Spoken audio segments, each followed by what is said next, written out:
In this episode of Uncorrelated Minds, Connee Sullivan takes the mic again to visit with Amanda Eisel, CEO of Zelis, a 20-year strategic management and investment industry veteran. Eisel was named CEO of Zelis in August 2021. She and Connee will discuss when and how growing companies transition from founders to professional management and the challenges and opportunities involved. Thank you, Patrice. And Amanda, thank you so much for joining me today. So happy to be here, Connee. I'm really looking forward to the conversation.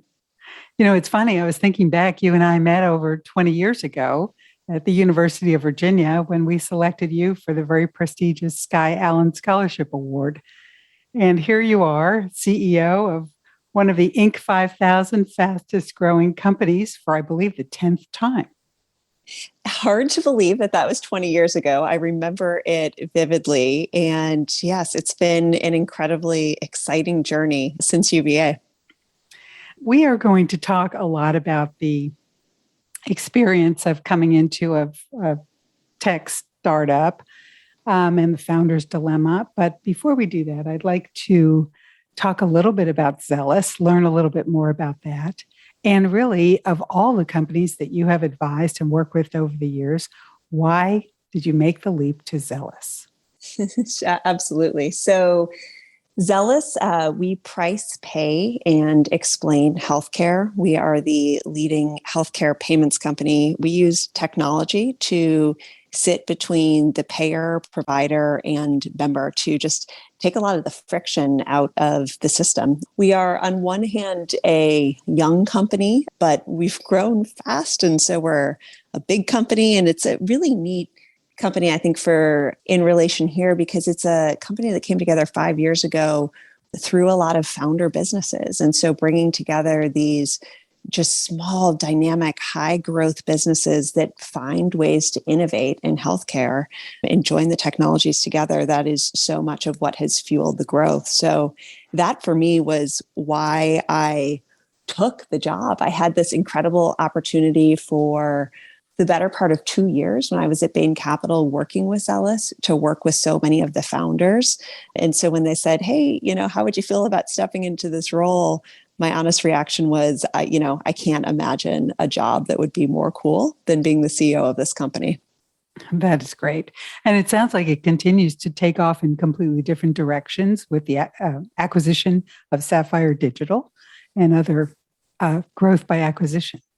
It does. It's a unique business in that it is high growth on an organic basis, but we continue to look for exciting M&A that we can do really born out of the strategy. And so Sapphire was, we did it, I think, in my second or third week on the job, and we'd been on the hunt for the right asset that really could transform the healthcare consumer's experience. And Sapphire was absolutely that one. So we brought them into the family, and it's been a fun journey with them ever since. That's just great. Well, speaking of founders, there is such a term as the founder's dilemma.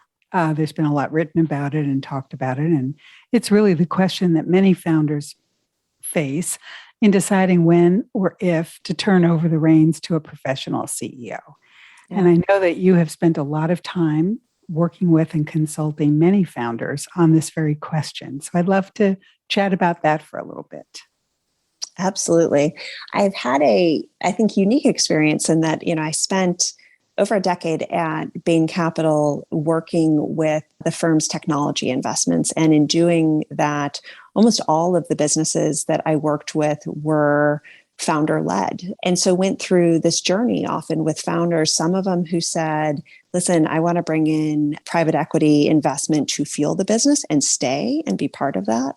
Others who said, I want to bring it in, but I know it's time for me to move on. And so I want your help with that. And others who said, I'm not actually sure. Let's start on the journey and we'll figure it out together.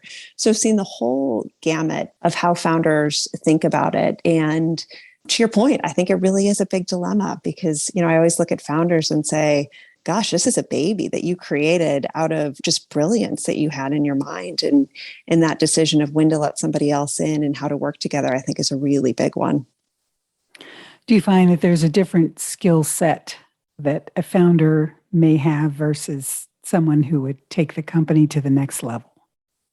Hugely different. And I think that's why I generally loved working with founders. And there's no one stereotype, but I generally find if there's a way to categorize them, it is this: they have an incredible vision. They tend to be visionary. They tend to be entrepreneurial, move fast, see things.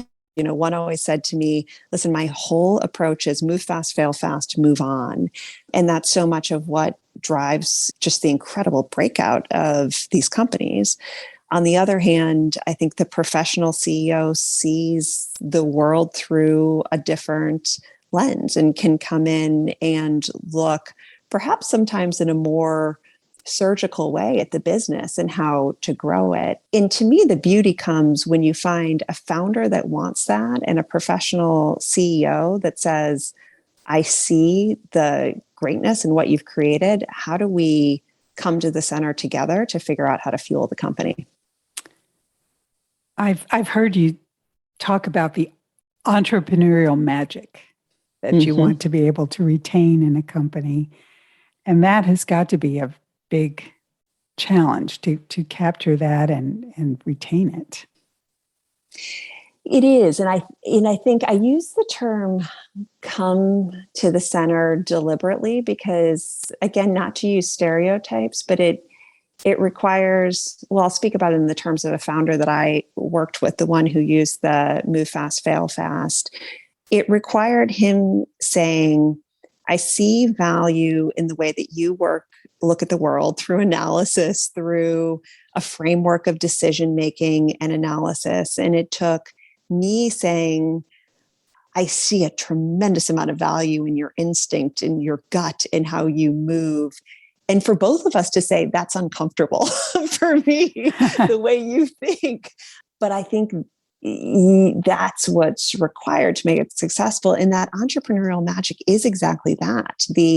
And I think I so admire it because it's not the way I think. It's just it's the ability to look at a problem and see an opportunity and go after it in a way that isn't always grounded in the way that I think about problems. So yes, I think in these businesses, when you come in to run them, you have to recognize that is the essence of why this company is what it is. If I crush that in any way, well, then mission not accomplished. From the perspective of the private equity investor, looking at companies either to acquire or perhaps consolidate in a buy and build strategy, how important is this question of founder versus professional management? I mean, as opposed to product, positioning, some of the other, the numbers, the finances, and so forth. Oh, see, so I actually think about it as entirely, it's the latter, the second part that is important. And I'll take the Bain Capital lens on this. In looking to invest in businesses, it was entirely based on the business itself, the product, how the growth prospects, just kind of the core of investing, of do we believe that this is a sustainable, durable business in a sustainable and durable market. The founder question then on top of that was really a question of, and what does this founder want? Back to the frame I was talking about at the beginning, is this a founder that is looking for professional management to come in? Because some do. Is this a founder that is looking for partnership and wants to stay?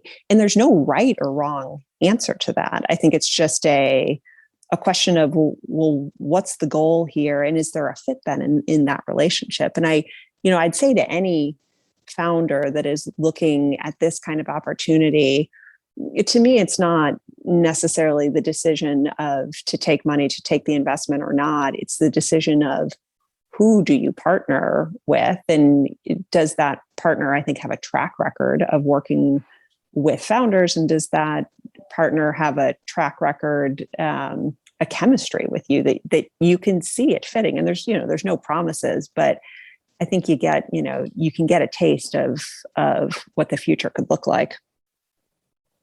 Yes, I can see that. I mean, at Sinacera Capital, we look at private investments all the time, and people are a pretty critical part of it. But it's just, as you say, it's one piece in the overall product positioning, finances, and growth potential, and so forth. The challenges of coming into a situation as a professional CEO are many, I'm sure, as are the opportunities. Mm-hmm. We can speak about Zelis. It's a great example, or just in more general terms. How do you view the not, we've been talking about the founder's dilemma, but what about the professional CEO's viewpoint? What are the considerations, the concerns, and the opportunities going into a founder-led business? Well, I think one of the considerations is for me, and I can speak, personally to this, I find founder-run businesses are generally built through what I'm going to call puzzle pieces of people. So my experience is founders generally build around them the team that is required to make them successful in the company scale at that size. And so it's always this question of, okay, well, if a founder is saying, I'm bringing you in as the professional and I'm taking my puzzle piece out or doing it in a very different way, how does that all still come together? And does it come together? And so I think there's just eyes wide open about that of the founder was a huge puzzle piece. And when I step in, I'm not there to replicate that same puzzle piece. I'm there to do something different. So how do you make those pieces come together? And then I think the second thing that I spend a lot of time thinking about is, at what pace do you scale and put in some of the foundation, the things that probably if you'd gone into a larger company or a company that had been professionally run for a lot of time would be there, aren't always there in a founder run because they operated leaner or faster or whatever the case would be.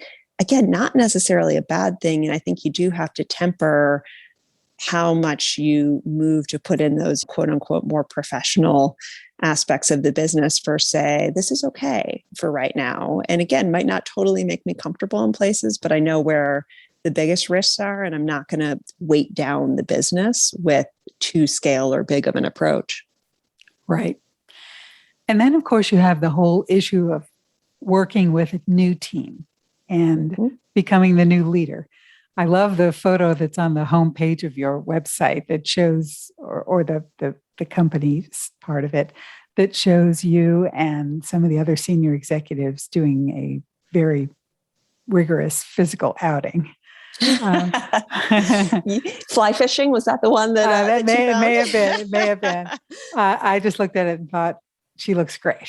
But I'd love to hear what your experience at Zelis and just in general, your thoughts and learnings along the way about how to come in and assume leadership of an existing team. So I was incredibly fortunate in walking into Zelis in two respects. One, it's an incredible senior team. In fact, it's one of the things that anybody that doesn't know me really well and looks at our website says, like, "Wow, you got an incredible team." And it's a very seasoned team. It is. And I was fortunate in that I had worked with them in this different capacity as a Bain Capital operating partner and helped to hire many of them. So felt like, while a new position, the pre-existing relationships were there. Now, all that said, for me, moving from being on the private equity, operating partner side of it to the CEO, that very much, I would have been naive to say, okay, well, that's not a huge shift in the way that the relationship works. And so, like everything else, I think no silver bullet to this one. My approach was, to come in and listen, to everyone and where they were and how they thought about this transition. Because again, that's a pretty big transition to take someone from the sponsor side and have them step in as the leader. And honestly, to respect my team, again, incredibly talented team. And so my approach to this is to say, I'm not here to do your job. You're the expert on your job. I'm here to lead the company and bring the team together, the vision together, make it clear. And so just kind of laying out some of those, how I work.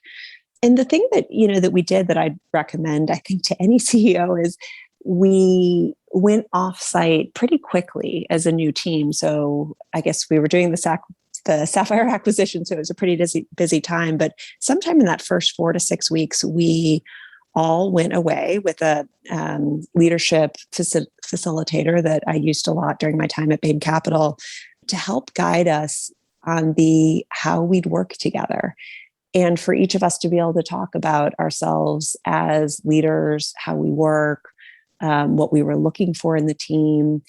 And I say that from a perspective of, it's perhaps unconventional to take a new team away and say, I don't want to talk for a second about the business or the priorities or the strategy or any of that. That can come later. I just want to talk about how we work. But it was a really helpful time for us to gel as a team. And we continue to do it quarterly. I think particularly in this distributed world where people are either behind screens or in different places, it's just so important for leadership teams to take out the time to talk about how they work together. Oh, yeah, absolutely. I'm so impressed that you did it within 4 to 6 weeks of coming on board. It's interesting. We do something similar we're a multifamily office, but with our larger families, we'll do an offsite with a facilitator so that mainly intergenerational issues and perhaps extended family issues can be resolved as it relates to the family's interest in investing and impact and so forth. So it's similar. And of course, I would imagine also, Amanda, that being a mom of 3 small children would have given you tremendous skill set that maybe some other CEOs would not have. I will call it a skill set. I think it gives me perspective to be a mom and to get to do this at the same time, and perspective it forces me to have purpose about the job and why I'm doing it, and to try to really have boundaries. It was one of the biggest things in taking the job of saying, I've got 3 kids who are 7, 5, and 2, and I love being with them. So the only way that this is going to work is if I can, give everything that I know I want to give to Zelis, but do the same with them as well. And I have a team where we're all at different stages in our life, but I appreciate that everyone is really trying to work through that, particularly in this COVID world where things are just a little bit more hectic. So it helps all of us to have that as, a common thing that we know to be important, and to hold on to as we think about, our boundaries and how we work together. Absolutely. Boundaries have become much more fluid in the world of COVID. But when I think about your experiences as a mom, I think about just the communication skills, the empathy, the patience, and a lot of the skills that you develop that way in addition to your professional experience. So I think it's a tremendous package, and Zelis is lucky to have you. Well, thank you. Thank you. And it's, the point about empathy, I think, is a really important one now that we just spend so much time talking about I think if you can come to these from a place of empathy and always come to these discussions from a place of understanding, people's why and why they're doing what they're doing, particularly in this world where you're blending, founders and professional management, it puts you with a huge leg up to succeed. There's no doubt about that. Well, there are so many different directions we could continue to take this conversation, but I think we really ended on a perfect note there. So I'm going to stop peppering you with questions, and thank you very much for coming on and sharing your experience.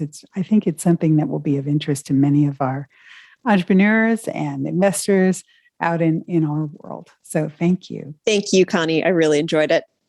To learn more about Zelis, go to www.zelis.com. And of course, as always, to learn about Sinecera Capital, SINECERA Capital.com. Follow this podcast to make sure you get all the latest episodes and share with friends and family. Thank you for listening to the Uncorrelated Minds podcast. Click the subscribe button below to be notified when new episodes become available. For more information on the topics covered in this podcast, please visit the show notes page for links to further information at www.sinaceracapital.com. Sinacera Capital is a registered investment advisor. Advisory services are only offered to clients or prospective clients where Sinacera and its representatives are properly licensed or exempt from licensure. The information provided is for educational and information purposes only and does not constitute investment advice, and it should not be relied on as such. It should not be considered a solicitation to buy or offer to sell a security. It does not take into account any investor's particular investment objectives, strategies, tax status, or investment horizon. You should consult your attorney or tax advisor. All information has been obtained from sources believed to be reliable, but its accuracy is not guaranteed. There is no representation or warranty as to the current accuracy, reliability, or completeness of, or liability for, decisions based on such information, and it should not be relied on as such. The views expressed in this commentary are subject to change based on market and other conditions. These documents may contain certain statements that may be deemed forward-looking statements. Please note that any such statements are not guarantees of any future performance, and actual results or developments may differ materially from those projected. Any projections, market outlooks, or estimates are based upon certain assumptions and should not be construed as indicative of actual events that will occur.